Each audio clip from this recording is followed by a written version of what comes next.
Welcome to the program, Tom Stelkov, science advisor, physicist, co-worker, TWA Flight, an Epic's original documentary. Also with us, Captain Bob Young, top officials, safety safety official, official, TWA, senior accident investigator at TWA, and he oversaw TWA team members and virtually all the investigative groups associated with the crash, and was himself a member of the eyewitness group for TWA 800. Guys, welcome to the Time Factor Radio Show.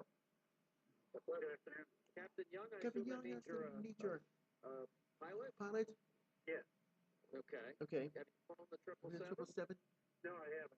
I flew the 767 and the L-1011, but not the 777. I'm a little too old. All right, but the bottom line is you know the aircraft pretty well because the design is somewhat similar. Some changes, some updates, obviously, safety. A lot of these things remain the same. So you're pretty familiar with the aircraft, right? Yes. What are your thoughts? You ever seen anything like this in all your years as being a safety official? Well, obviously not. And the fact is, and I know it's been said by other folks that you've interviewed and on other programs, but the fact that the airplane didn't follow its flight plan and went somewhere else requires a direct human intervention. So, other than that, who it was and what it was, we really can't say, I don't think, until we find the airplane. Well, I think the word of the day where we're headed more than ever before at any time, although my mind is honest with there immediately is deliberate.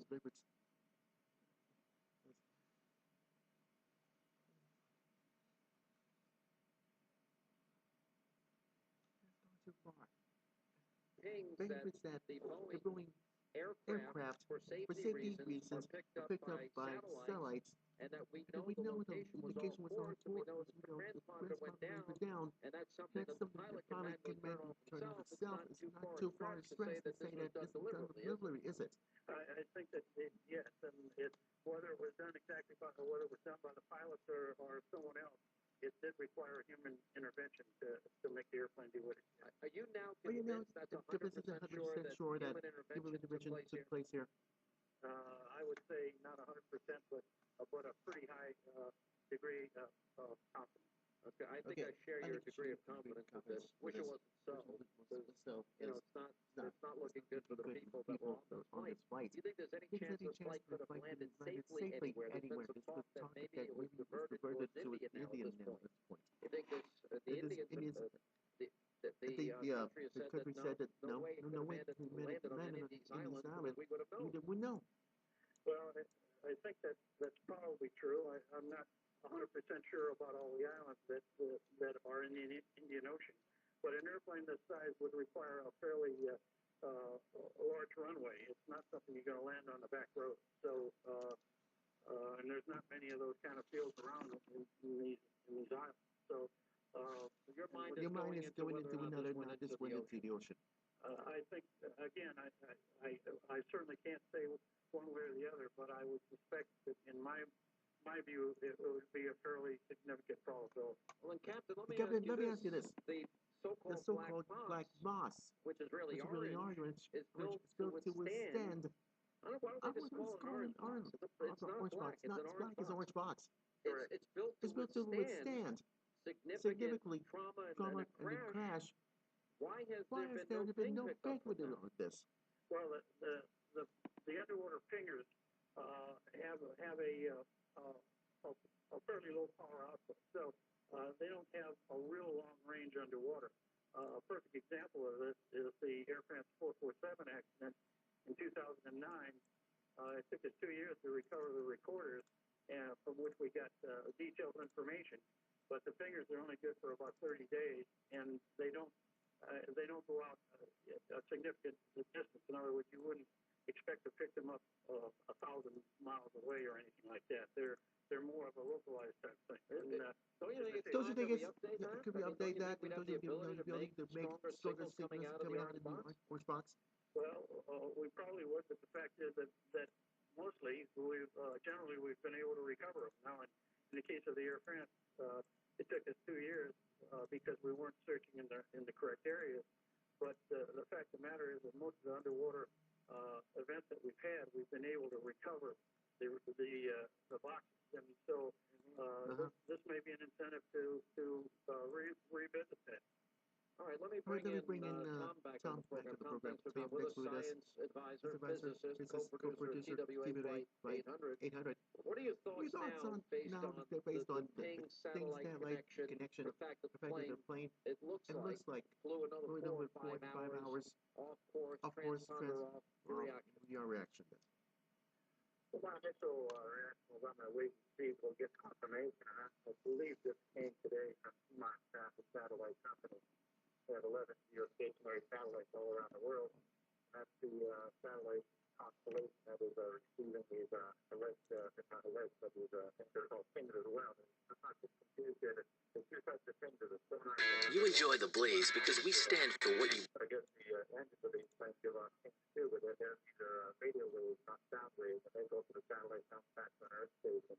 And in my set, give a station today that the SMD, the plane did continue for flying for up to 5 hours, and that is pretty confirmative in my mind. Yeah. And I just wonder, like everyone else, where this plane is. I made this statement the other day in the program that, in my view, I think it's fair to say we're pretty much mastered air flight. And I say this as a frequent traveler. I say this as somebody that has watched busy airports like LaGuardia, LAX, Kennedy, name any big airport. And it's fascinating to me on a clear day when you can see planes lined up to land, often 60, one right after another. A plane lands, another one takes off. Plane lands, another one takes off. And we have very few incidents. Now, this is a case of the 777. It's a plane that's extraordinarily well designed. A 20-year track record of safety, which is pretty amazing. With the only one incident with a fatality, and there was a pilot error, and it was in San Francisco, and 3 people died when it went off the runway. So I feel pretty confident. It's not arrogant like saying the Titanic is an unsinkable ship, but we've mastered this. And the fact of the matter with me has these safety precautions where literally they can monitor because they're sending out satellite signals from the engines up into a satellite, and then we can pinpoint the location of the airplane. Pretty amazing to me. Can you guys explain that in more detail? Yeah, sure. I'm not sure that the location of the things were given. All I've heard so far was that there was a ping to the satellite actually didn't answer because the Malaysians, I guess, did not have an account with them. They didn't open up an account to send data, so there actually was no data sent. However, there is a possibility of doing some type of triangulation with the data, and hopefully they'll be able to do that to find the aircraft. But usually, I guess, what happens is that they give all sorts of data from the engine, the health of the plane, those types of things. Yeah. So if it needs a repair, they can repair it once it lands. I mean, do you both agree with my assessment here, though, that we really have mastered air travel? I mean, I'm not saying that arrogantly. It's not the unsinkable ship. But I am fascinated that all of these flights take place every day with very few incidences. Is that a fair statement on my part or observation on my part, Captain Young? Well, certainly. I mean, every year now in this new century, we've improved our safety record worldwide. And last year it was dramatically down, and unfortunately this will probably skew the curve a little bit. But the fact of the matter is that commercial aviation, particularly in most countries, especially the U.S., we haven't had a large airplane accident absent the 777 that you talked about in San Francisco. But in the U.S. carriers, we haven't had a large airplane accident since 2001. Yeah. All right, guys, we really appreciate your input, and we'll continue to follow this story. Full coverage tonight, live Hannity, later on tonight, later on this weekend on Time Rider television show. What is now being called the greatest mystery ever told. And wonderful show. We have the National will be here as our musical guest right here. Now investigators look and so is Ann Coulter and others. So likely every day. Every single day. All right, let's get to our busy telephones here. Rick, Denver, Colorado, on the Sean Hannity Show. Rick, how are you? Okay, what's happening? What's Good. Thanks for taking my call, Sean.